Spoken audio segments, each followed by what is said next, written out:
Hello guys, இப்போ நான் என்னோட துபாயில் வாங்க ஸ்கெட்ச் புக்கை பற்றி தான் நான் உங்ககிட்ட காட்ட போகிறேன். இது வந்து சைஸ் வந்து பார்த்தீங்கன்னா A4, மொத்தம் 40 பேஜஸ். நான் அதில் கொஞ்சம் தான் பண்ணியிருக்கேன். 110 GSMல இருக்குது. இதோட காஸ்ட் வந்து பார்த்தீங்கன்னா 7.50 grams. இது மெயினாக வாட்டர் பெயிண்டிங்குக்கு யூஸ் பண்ணுவாங்க.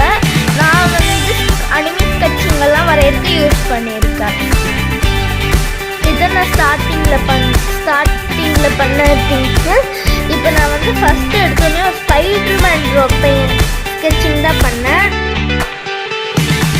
நெக்ஸ்ட்டு பார்த்தீங்கன்னா நான் ஒபிட்டோ உச்சிக்காவை தான் நருட்டோவில் இருந்து வரைஞ்சிருந்தேன்.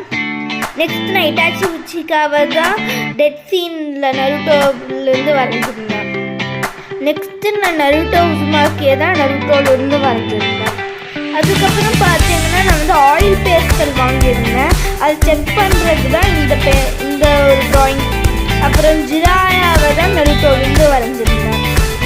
அப்புறம் இதுதான் நான் கக்காஸ் ஹட்டாகே வரைஞ்சிருந்தேன். நெக்ஸ்ட்டு சாஸ்கே உச்சிக்காவை நருட்டோவிலேருந்து வரைஞ்சிருந்தேன். நெக்ஸ்ட்டு பார்த்தீங்கன்னா மினோட்டோ நமிகாசே நருட்டோவிலேருந்து வரைஞ்சிருந்தேன். நெக்ஸ்ட்டு டான்ஜிரோ தான் வரைஞ்சிக்கிட்டு இருக்கு. ஆஃப் கம்ப்ளீட் பண்ணிட்டு இந்த ஃபேஸ் மட்டும் கம்ப்ளீட் பண்ணினேன். கூடிய சீக்கிரம் கம்ப்ளீட் பண்ணிடுவேன். இதான் நான் கடைசி வரைக்கும் வரைஞ்சது. Thank you for all. Until this, bye from KMS Arts.